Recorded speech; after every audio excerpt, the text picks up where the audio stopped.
It is a Tuesday morning and work is about to officially begin at the Bongo District Hospital in the Upper East region. The nurses and patients at the outpatients department start the day with a prayer session. The nurse leading the prayers wants them to pray for God to heal those who are attending hospital that day. For God is the only one who can really heal them. This may sound like a normal way which Christians craft their prayer topics in order to give utmost reverence to God, but it literally describes the situation in this hospital. The hospital does not have what it takes to effectively deliver health care. It was made a health center in 1972 and then was converted into a district hospital in 1996 without any additional infrastructure. The hospital faces a lot of problems. You can imagine converting a health center into a district hospital without any additional infrastructure. Because of that, we have a limited space with a lot of overcrowding, especially when it comes to some of the wards. Initially, we were having only a female ward, but because we don't have a kids ward, we decided to combine the two. So when it comes to the female and kids ward combined, usually the main challenge we have is towards the second half of the year. There are a lot of admissions into the ward. As a result of that, because it's extremely difficult and we are the only district hospital in the district, we find it difficult to refer some of the severe cases to the regional hospital, because I came to realize that most of the time when you refer such severe cases to the regional hospital, they end up going home instead of going to the regional hospital. At the end of the day, in about 2-3 days' time, you only hear that that patient that was referred to the regional hospital has passed away. The beds and other facilities in this hospital are dilapidated and pose health risk to patients here. The children and female adults have been compelled to share a stuffy ward with less than 40 beds. This is the only hospital in this district with a population of about 100,000. Currently, we are finding it extremely difficult to function because most of the items, especially non-drug consumables, as well as drugs, are not in the facility. We procure most of our items used from the regional medical stores. And because of the non-payment or non-reimbursement from the National Health Insurance Scheme, currently the insurance is owing us up to 12 months. So most of the suppliers that supply with goods are not ready to give us items on credit basis because we owe a lot to them. The regional medical source is virtually empty currently because most of the suppliers who supply items to the regional medical stores are also complaining of the outstanding bills. So it makes it extremely difficult because things like gloves, sutures for surgeries and all those things are difficult to come by because we cannot afford them now.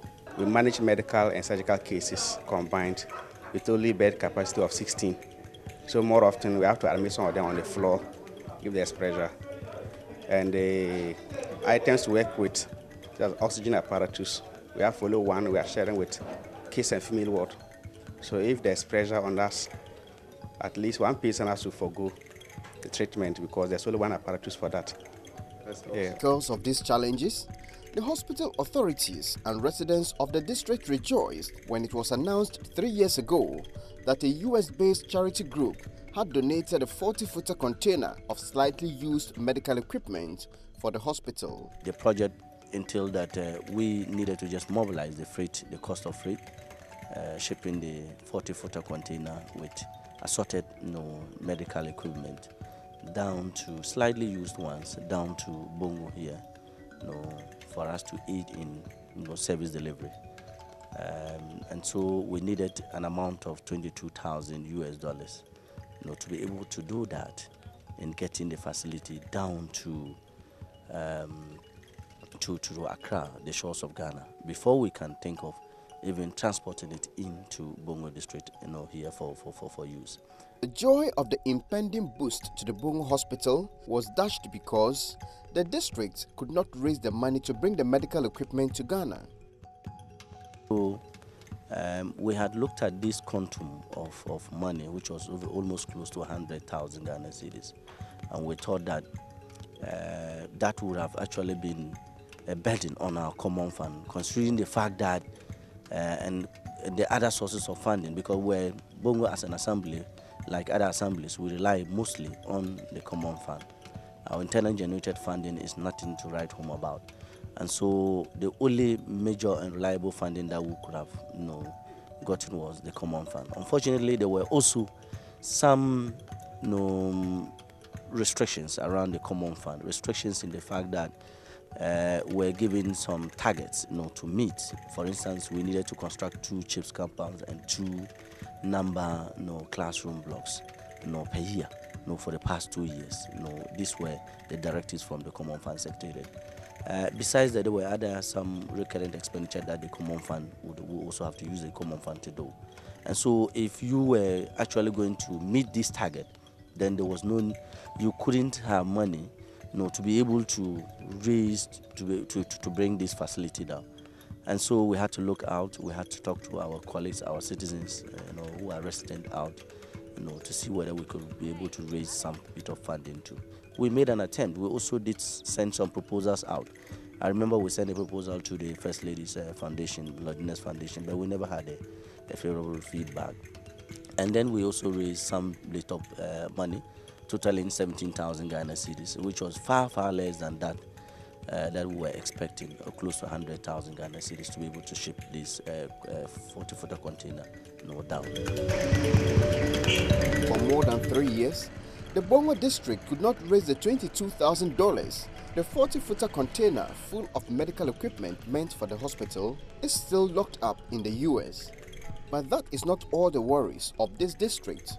Because of the high fluoride content here, the water from many boreholes is not healthy for drinking. The Bongo Small Town Water Project, which serves the people here, has to ration water for the various communities. There are no adequate pumps to supply them all. Azeko Ibrahim manages the water project here. Bongo, as we know, apart from those who just use it for their own, others use it for small other businesses like brewing of pitu, and there is some also cook food and so. So due to that, they always complain when we open the water, they don't get enough to fetch before it got finished. So we try explaining to them that is the situation, that is how the capacity we can operate for now. A pump cost 6,500 cedis or $1,600 and 3 more pumps would have reduced the problem significantly. But those in charge of the water project say they cannot afford it. The system here, because it's not for profit making, we are unable to raise more money, more revenue from it. What we get, we just make sure we use it to pay the staff and buy electricity credit. We are on prepaid meters anyway, in order to just keep the system running. Water and health care are the priorities of this district, but the district assembly is unable to help much in these areas because it has been compelled by the central government to sign multiple sanitation contracts with subsidiaries of the Jospong Group, which some officials of the assembly say they do not need. Bongo is only one out of the 216 metropolitan, municipal and district assemblies which have these contracts with the Jospong Group. These contracts, which have either been signed on behalf of the assemblies or which the assemblies have been made to sign, include Final Waste Disposal Site Management Contract with Landfills Company Limited, Youth in Sanitation Contract with Zoom Lion Ghana Limited, Sanitation Improvement Package with Zoom Lion Ghana Limited, MMDAs Fumigation and Disinfestation Contract with Zoom Lion Ghana Limited, Nationwide Mosquito Control Program NAMCOP with Zoom Lion Ghana Limited, Sanitation Gas Contract with Zoom Lion Ghana Limited, local government ministry fumigation contract with Zoom Lion and 10 of its sister companies, waste bins distribution contract with 5 subsidiaries of the Jospong Group. All these companies belong to the Jospong Group, owned by businessman Jospong Group. This is the final waste disposal site of the Bongo District Assembly. At the time of our visit, the site was burnt to ashes. The company is expected to push, level and cover the waste dumped here, but since the refuse is reduced to ashes, it is not clear why the Assembly pays Waste Landfills Limited 240,000 cedis a year. At the dumping site of Saviligunanton municipality of the Northern Region, I was told by officials of the Assembly that the company just used the bulldozer to push and level the garbage dumped here. This Assembly pays 400,000 Ghana cedis a year for this leveling, which is supposed to be done 4 times a year according to the contract. This is an old sand-winning site in Ando in the Chiripone district of the Northern Region. The area is about 3 times the size of a football pitch, and officials say the decision to start dumping refuse here is to help reclaim the land. From what we see, it will take so many years to fill this pit. Some officials in the Assembly say there is no need engaging any service provider to help manage this site because the decision or the main aim is to help fill the land. But the Assembly still went ahead and engaged Waste Landfills Management Services Limited. In the Tolon district, also of the Northern Region, there are 2 dumping sites. Both are vast sand-winning pits, which the chiefs have given to the Assemblies to dump waste and reclaim the land. The Zoomland truck operator who dumps refuse here says it will take about 14 years of dumping to be able to fill the 2 pits. But the Tolon District Assembly signed this contract worth 320,000 Ghana cedis a year to have this dumping site managed. The contract is for a period of 5 years. Amamata Isa is the District Environmental Health Officer for the Tolon District. With such refuse or rubbish here, can't the Assembly use its graders to level it if it should go up? Yeah, when the need arises, they can do that. Assembly can do it. So why are they paying another company to do that? Well, I thought that this payment was a nationwide issue. The contracting Zoom Lion to come in to help. With that one, I can't talk much. That is a management issue. Were you consulted before this decision or that contract was signed? Well, it was signed before I got here. And was your predecessor consulted if you... No. But contracts of that nature, are you consulted before they are signed? Contracts that have to do with sanitation needs of your district that are signed either from the Assembly level or the Ministry of Local Government and Rural Development. Do you ever get consulted before such decisions are made? No. No. I don't want to talk much. Oh, is it not okay? Some district assemblies have raised serious issues about the cost of the contract.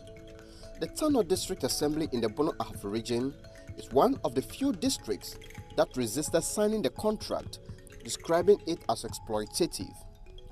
Officials of the assembly here say, even if they decide to inflate the cost of hiring a bulldozer to do the kind of service provided by Waste Landfills Limited, it will not cost them more than 5,000 cedis a quarter and 20,000 cedis a year.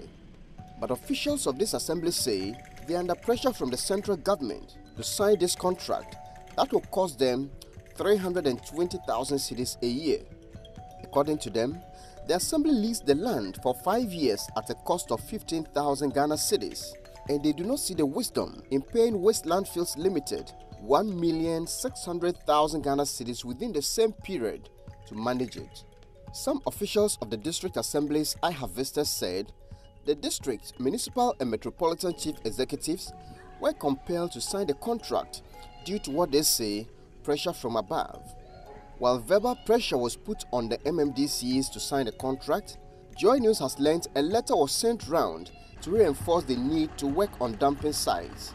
Joy News has cited one such letter dated January 12, 2016 and signed by then Minister of Local Government and Rural Development, Collins Dauda, and addressed to all regional ministers and MMDAs across the country. The letter directed the assemblies to, among others, take adequate care of landfills and final disposal sites in their areas of jurisdiction. All MMDAs are entreated to take note of this urgent directive for strict compliance. Once we had that directives, or once we had that circular, from the ministry, giving us a directive in terms of our priority, the national government priority in terms of sanitation, and everybody needed to develop some strategies, to be able to do that. We had to get into this agreement, MOU, to be able to prosecute this agenda. So you mean the landfills, waste landfills management service contract? Yeah. First came as a circular from the Ministry of Local Government? Yes, there was a letter that indicated and asked all MMDAs to initiate, some processes, to be able to ensure that the environment was a critical priority area for national government, as per our current national development framework. And so each assembly was expected to ensure that we enter into some level of understanding to be able to prosecute this, especially when it came with the National Day for Sanitation policy, where we needed to ensure that we keep our environment clean and ensure that the waste that we generate were also properly managed at the end of the day. Joy News has discovered a number of irregularities with the dumping site contract with assemblies. The 210 municipal and district assemblies do not have engineered landfill sites, so some of the services the company is supposed to provide, such as leachate management, are impossible. The Director of Waste Management at the Kumasi Metropolitan Assembly, John Gokemia, says the arrangement with assemblies is not proper landfills management. In waste management, when you're dealing with dumping, we have so many types. We have what I've described, the central engineer landfill, where we have serious equipment there. The driver goes there, there's a working phase, he's directed to tip. The bulldozer or transcavator pushes and spreads. Then the compactor compacts, run on it severally to make it compact, to create more space for further dumping. On daily basis? On daily basis. Good. Before, if you are doing proper this thing, like I said, then you cover with light right. Then we have what we call control tipping. You could construct a landfill, but if you don't follow the processes I've described, and you have the equipment there, it only comes and you push. That's what we call control tipping. You are controlling what they are tipping there, just pushing to make space for further dumping. But you are not compacting, you are not covering, you are not safeguarding anything. You understand? Then two, if you have ordinary land, people are throwing waste on. When you travel, we see this along the road. By the roadside, they are dumping there. It is wrong. It is absolutely wrong to do that. Because one, we want to protect the water on the ground. Then we'll put it on the ground there. It receives rains, the thing is decomposing. What is seep? It will seep. So that one is not landfilling. It is crude dumping. Joy News has also discovered that the assemblies breached the public procurement law in signing the contract with waste landfills.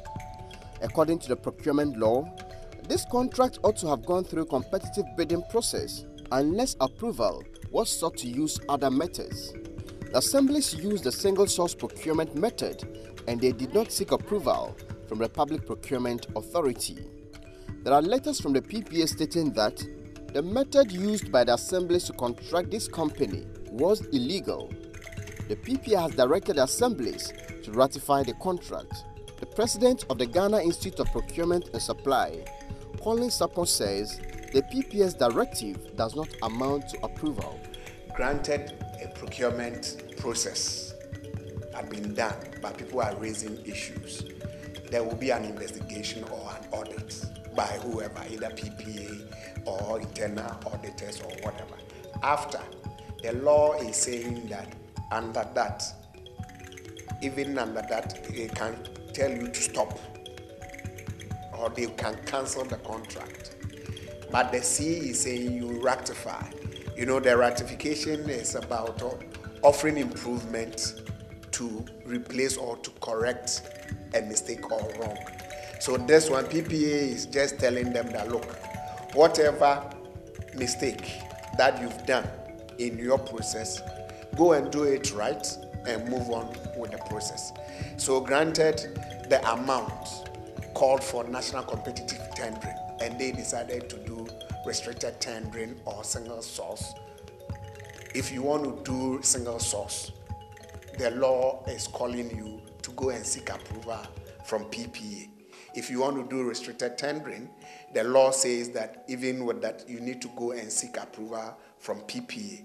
So PPA is just telling them that whatever wrong that you've done, go and correct the wrongs and move on with your this thing. So it's not a go ahead from PPA. So granted, they have to come and seek approval. Now PPA is telling them that write and give your reasons for restricted tendering or single source and come for approval or denial. So if you get there and they deny, you didn't get your approval. So PPA will come and tell you, as for this one, we are not giving. At the Tamale landfill site, which is managed by Zoom Lion, we witnessed fire burning and plastic bags flying in all directions at the time of our visit. There was no single worker at the site except a security man and equipment that appeared well rested.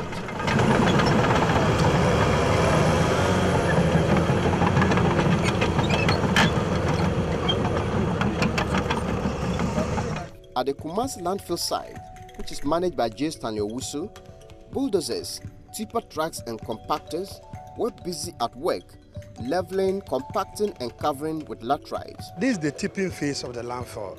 This will work daily. You see most of the machines at work. The dozer is pushing all that the tricycles have brought in. The roll-off and the skip trucks are all coming in with the compactors. And so this is where each day the operations goes on. So we call it the working phase of the landfill. So you can also see other tipper trucks with laterals. We call it covering material. So we are creating access road and at the same time covering. And so the ideal is it should be daily covering so that there will not be flies, rodents, insect vermins to have access to the actual waste that we dump here. And it also prevents odor. You could see you've been here for some time now, but the place doesn't smell as such because of the covering that you see going on. At the Kong landfill site, which is managed by West Landfills Limited, the situation is an eyesore. This is the Kong landfill site near Tema in Accra. As you can see, there is no covering that has been done, and apart from this truck which is pushing, it seems nothing is being done to cover the rubbish. The access road to this place is also blocked because the road is not kept well, and when it rains, the trucks and tricycles find it very difficult to get in here. Unlike what happens at the KMA landfill site, the rubbers and other plastic materials are flying around, and the leachate is also flowing into the nearby water bodies and also communities here. There is no, I wouldn't qualify as at now as near landfill site. The reason is simply that per the design and how we go by it, when we don't go daily pushing compaction, followed by daily capping. But all these things have failed on the part of the contractor because we don't do the daily capping, and they have their reasons as to why they don't do. But what I know is that it's not done, and it should have been done every day. No matter the volume of the waste that comes here, we should have tried to do it. The materials are available to help us do the daily, but the available means or equipment to use are not at hand. So all these things have combined to disqualify the site being an engineer landfill site to maybe a semi-engineer landfill site. The Kong landfills was constructed with support from the World Bank. The project came with equipment for the assembly to manage, but officials here say there was an order from above that the place should be handed over to Zoomlion and its subsidiaries to manage.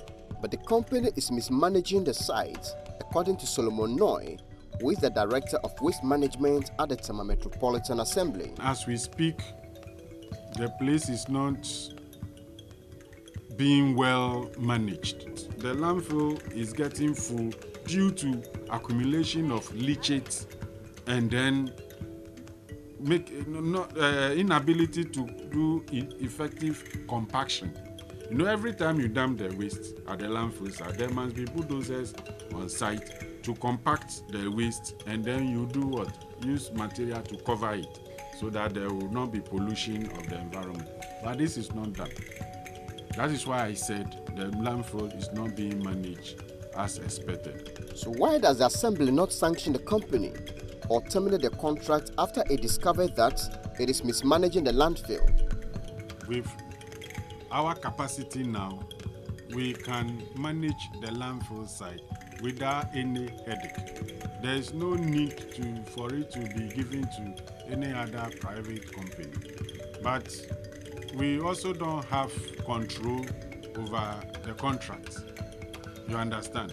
We don't have control over the contract, and that is done at the executive level. And if I have the chance, I will say our current setup as Waste Management Department for the Tema Metropolitan Assembly is well positioned and is in the position with the right caliber of personnel to manage the landfill site. Considering what is obviously a good job done by J. Stanley Owusu Limited in Kumasi and a poor job done by Zoomlion and its sister companies in Tamale and Kong landfill sites, it is unclear why J. Stanley Owusu was left out when the 210 municipal and district assemblies were asked to sign a contract for final disposal site management. The cost of the 5-year contracts of Waste Landfills Limited, which Joy News has cited, is 80,000 cedis per quarter, with a few assemblies paying 60,000 and 100,000 cedis a quarter. Using 80,000 cedis as an average and 200 out of the 216 assemblies, this contract is worth about 320 million Ghana cedis, or $80 million US.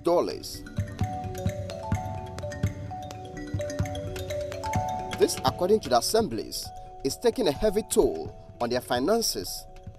But with what is happening on the ground, it does not seem anything significant will be achieved at the end of the period. Beyond this contract, Joy News has cited a 2016 approval given by the Public Procurement Authority to the Ministry of Local Government and Rural Development to single source a 96 million cedis contract to 10 companies to undertake sanitation services in the assemblies, including the creation of solid waste disposal sites. These are the companies, the regions they were to undertake the services, and the contract sums allocated to them. Savannah Waste Services Limited, Northern Region, 8,605,000 Ghana cedis. Coastal Waste Management Services Limited, Central Region, 6,500,000 Ghana cedis. Ashanti Waste and Environmental Services Limited, Ashanti Region, 15,850,000 Ghana cedis. BA Waste and Allied Services, Bonoafo Region, 10,120,000 Ghana cedis. Volta Waste Limited, Volta Region, 7,800,000 Ghana cedis. ABL Environmental Engineering Limited, Eastern Region, 8,750,000 Ghana cedis. Upper East Waste and Environmental Services Limited, Upper East Region, 5,800,000 Ghana cedis. KS Biosanitation Limited, Upper West Region, 5,200,000 Ghana cedis. Meridian Waste Management Services, Tema Zone, 7,300,000 Ghana cedis. Zoomlion Ghana Limited, Accra Zone, 19,775,000 Ghana cedis. Total 96,200,000 21,761 Ghana cedis. Our checks at the Registrar General's Department has revealed that all the 10 companies handpicked for this contract belong to the Jospong Group owned by Joseph Sian Ejapong. The local government ministry and the Jospong Group have refused to cooperate with Joy News in this investigation. It is unclear what necessitated this contract and its status at the time of filing this report.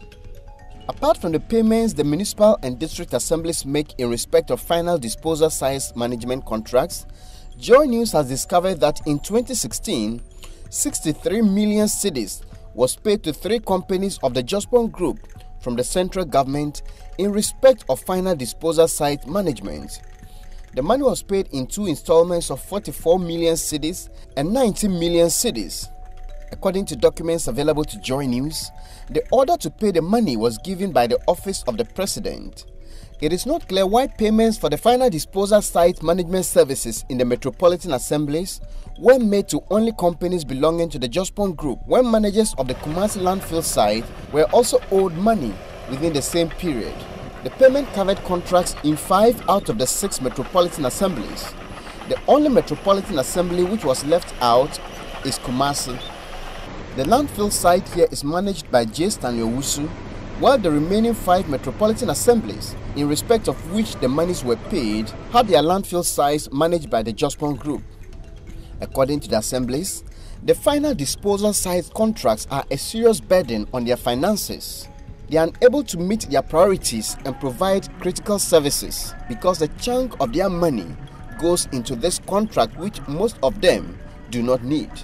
For Joy News, Manasseh Azure Awuni reporting.